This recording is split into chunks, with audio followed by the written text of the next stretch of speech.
Halo teman-teman, selamat datang di channel Aldi Aldrino. Nah, di belakang saya saat ini sudah ada satu unit mobil Honda Civic Vario yang nantinya akan kita review ya. Sebenarnya ini adalah generasi ke-6 dari Honda Civic. Nah, di sini mobil ini cukup istimewa karena kenapa? Di generasi ke-6 ini adalah Civic atau Honda pertama dengan mesin VTEC pertama. Nah, jadi untuk yang saya miliki saat ini, mobil ini adalah unit tahun 2000 dan ini adalah versi facelift-nya.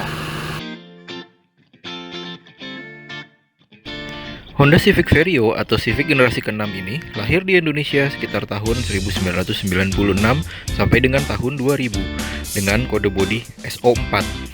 Mobil ini ditenagai oleh mesin berkode F16 1600cc SOHC VTEC dengan tenaga 125 horsepower di 6400 rpm.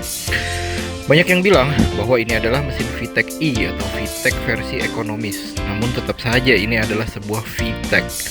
Civic generasi sebelumnya atau Civic Genio di Indonesia belum menggunakan mesin VTEC. Walaupun lebih dari 20 tahun berlalu, model mobil ini masih sangat enak untuk dilihat. Bahkan jika dibandingkan dengan Civic generasi berikutnya atau biasa disebut Civic ES, Civic Century, atau Civic VTI, model Civic Vario ini masih terlihat lebih sporty dibandingkan Civic ES yang memiliki tampilan lebih sopan. Tidak heran, banyak anak muda yang masih berminat dengan mobil ini karena banyaknya part aftermarket untuk memodifikasi mobil ini. Di Indonesia, mobil ini hanya tersedia dalam dua pilihan, dengan transmisi otomatis 4 percepatan atau transmisi manual 5 percepatan. Sedangkan di luar negeri tersedia dengan banyak pilihan tipe bodi dan mesin dengan salah satu tipe tertingginya yaitu VI RS. Selain itu, Civic Type R juga lahir pada generasi ke-6 ini. Walaupun dalam tipe hatchback 3 pintu, bukan sedan 4 pintu seperti dalam video ini. Civic generasi ke-6 di Indonesia hanya mengalami satu kali facelift, yaitu pada tahun 1999. Terdapat beberapa penyegaran pada bagian mobil ini. Untuk mengetahui perbedaan antara versi facelift dan non-faceliftnya, mari kita simak ulasan berikut. Dimulai dari tampilan depan, perbedaan Civic Vario antara versi facelift dan non-facelift terletak pada bumpernya. Terdapat lekukan untuk menyematkan fog lamp di bagian bawah dan bagian bumper yang sudah polos. Pada versi non-facelift terdapat semacam molding list seperti bumper guard tempelan pada ujung-ujung bumpernya. Kemudian pada headlampnya pun untuk versi facelift terlihat lebih clear pada bagian sennya, di mana pada versi non-facelift masih terdapat garis-garis pada bagian mika luarnya. Jika kita perhatikan dari sisi depan, sebenarnya juga terdapat perbedaan yang tidak terlalu mencolok, yaitu pada bagian grill. Grill pada versi facelift ini terlihat sedikit lebih lebar ke samping dibandingkan dengan versi non-faceliftnya. Secara sekilas, memang tidak terlihat ada perbedaan dengan versi non-facelift.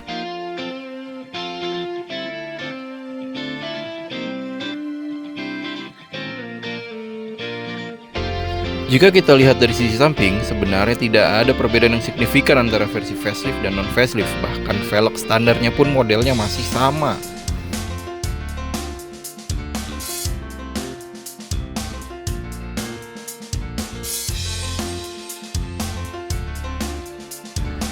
Beralih ke bagian belakang, di sini baru terasa terlihat perbedaan antara versi facelift dan non-facelift, terutama pada bagian lampu belakang. Lampu belakang pada versi facelift sudah memiliki model seperti kristal dan warnanya pun berbeda. Untuk posisi lampu rem di bagian bawah dan sen di bagian atas, sedangkan untuk versi non-facelift kebalikannya, posisi lampu rem di atas dan lampu sen di bawah.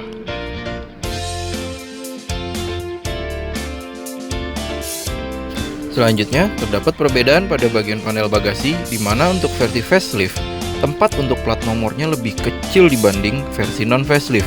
Jadi untuk plat nomor sekarang tidak bisa masuk ke dalam frame ini.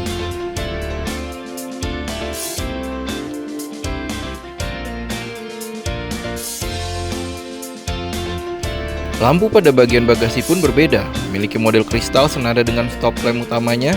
Pada versi facelift, bagian ini lebih besar dibanding versi non-facelift. Bahkan lampu pada bagian bagasi ini terlihat lebih lebar dari stop lamp utamanya yang berada di samping.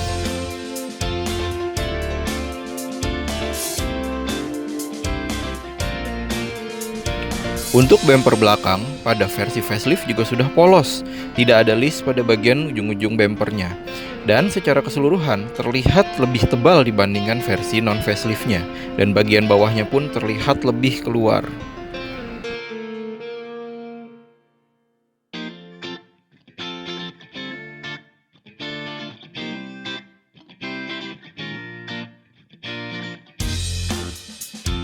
Selanjutnya, kita beralih ke bagian interior. Terdapat beberapa perbedaan pada bagian interior pada versi facelift. Yang paling terlihat adalah motif jok dan door trimnya yang berbahan fabrik ini. Pada versi facelift, warnanya adalah abu-abu terang, sedangkan pada versi non-facelift berwarna abu-abu gelap. Kemudian, untuk bagian dudukan jok pada sisi pengemudi, terdapat 2 putaran untuk mengatur ketinggian dudukan jok. Fitur ini sangat berguna untuk semakin mendapatkan posisi yang ergonomis dalam mengemudi. Sedangkan pada versi non-facelift, hanya terdapat 1 putaran untuk mengatur dudukan jok bagian pengemudi. Jika kita lihat dari bagian dashboard dan speedometer, semua masih terlihat sama antara versi facelift dan non-facelift. Nah, perbedaan berikutnya ada lagi di bagian depan tuas transmisi, yaitu terdapat cup holder untuk 2 buah gelas atau minuman kaleng.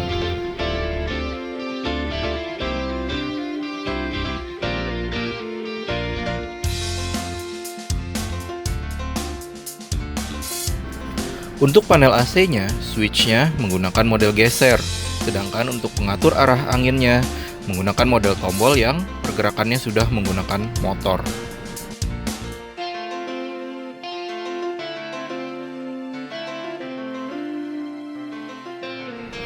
Uniknya, pada Honda Civic Vario terdapat switch manual untuk mengatur semburan arah angin dari AC ke kisi-kisi atas ini.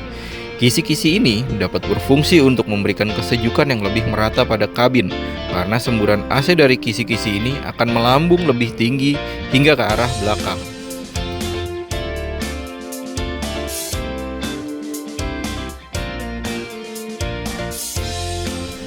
Tombol lampu hazard cukup mudah dijangkau dari posisi setir, dan ada tombol untuk defogger belakang.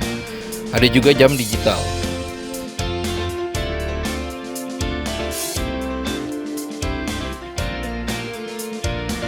Untuk panel speedometer, desainnya cukup simpel dan mudah dibaca.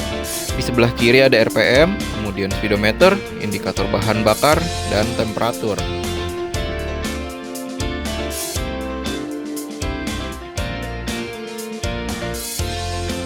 Sekilas, tampilan speedometer ini sangat mirip dengan Honda CR-V generasi pertama.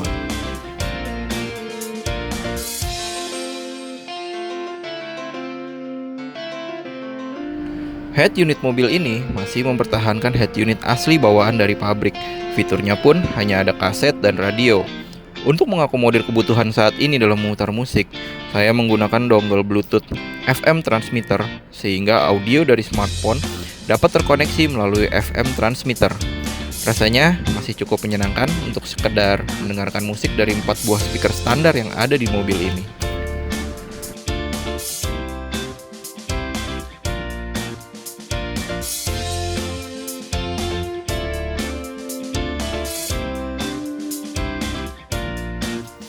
Untuk posisi mengemudinya sendiri, mobil Vario ini sangat cocok untuk yang suka selonjoran seperti saya. Karena untuk posisi mengemudi seperti ini, kaki kita bisa hampir lurus ke depan. Ya, memang untuk posisi mengemudinya ini enak untuk perjalanan jauh dan gak cepet pegel ya.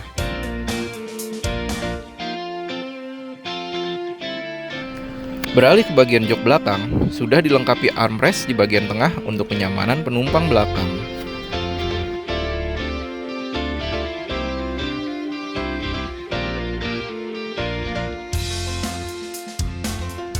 Ada beberapa tempat penyimpanan di mobil ini, diantaranya di door trim pintu depan, kemudian laci di bawah dashboard penumpang depan yang memang ukurannya tidak terlalu besar.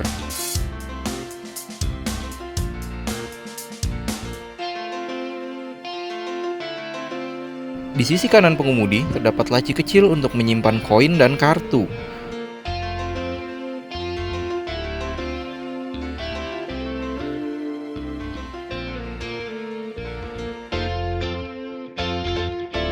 Kemudian di sisi tengah terdapat konsol box untuk menyimpan barang yang cukup lumayan dalam. Dan ada asbak yang cara membukanya cukup dengan menekan tombol dan akan terbuka secara perlahan.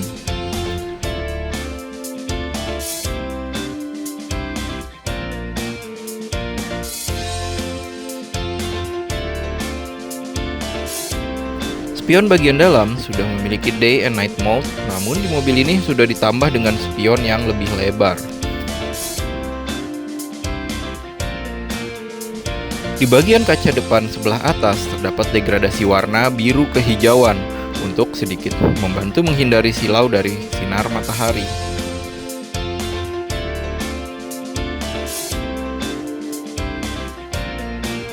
Fitur lainnya adalah power window, central lock, dan electric mirror yang merupakan fitur standar pada zamannya.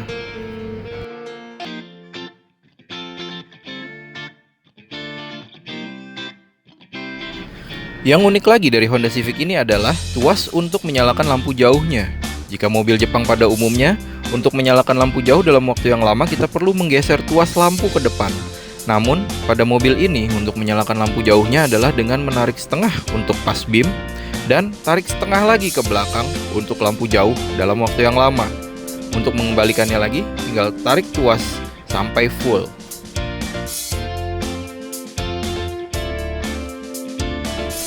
Untuk setirnya sudah tilt steering atas bawah namun belum teleskopik.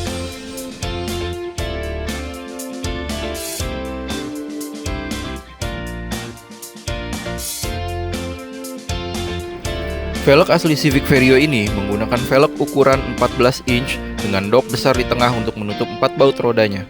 Untuk mobil ini, saya sudah menggantinya dengan model Spoon Sport Ring 16 agar terlihat lebih tampan.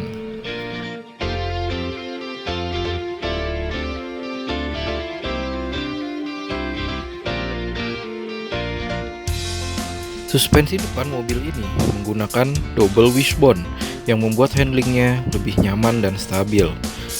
Dan hampir seluruh part kaki-kaki yang ada di mobil ini sudah dilakukan peremajaan. Ada beberapa hal tidak penting yang saya tempelkan ke mobil ini agar tidak terlihat terlalu polos-polos amat. Di antaranya side visor atau yang biasa disebut talang air, kemudian rear side marker agar terlihat ala-ala USDM, dan ducktail bermotif karbon. Untuk melindungi bumper depan bagian bawah, saya memasang lip berbahan karet serta menempelkan dummy washer lamp supaya terlihat ke Eropa-Eropaan.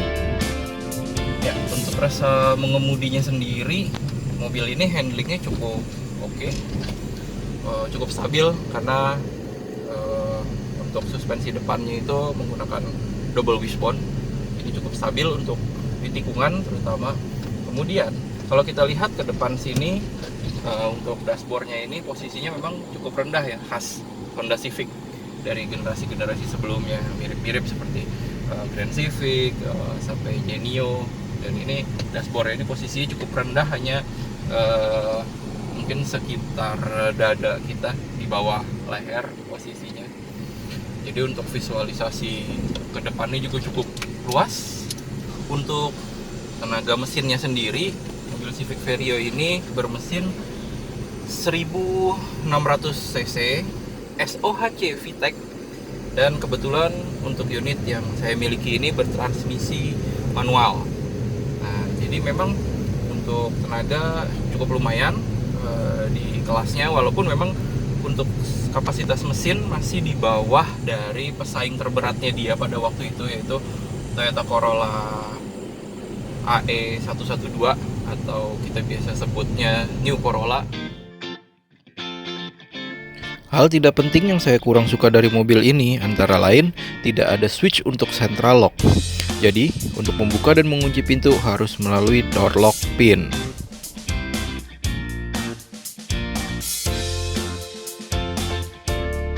Kemudian, tempat untuk plat nomor belakang terlalu kecil untuk plat nomor saat ini. Jadi terpaksa saya harus mengcustom ukuran plat ala-ala JDM atau USDM. Untuk perangkat keamanannya, meskipun sudah dilengkapi dengan safety belt 3 titik di 4 kursi, namun mobil ini belum ada airbagnya.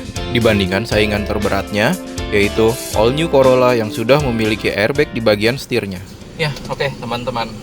Seperti itu review mengenai Honda Civic Vario atau Honda Civic generasi ke-6 yang saya miliki. Ikuti terus channel Aldi Aldrino untuk mengetahui perjalanan mobil ini selanjutnya dan mobil-mobil yang lain juga. Stay tune terus di channel Aldi Aldrino.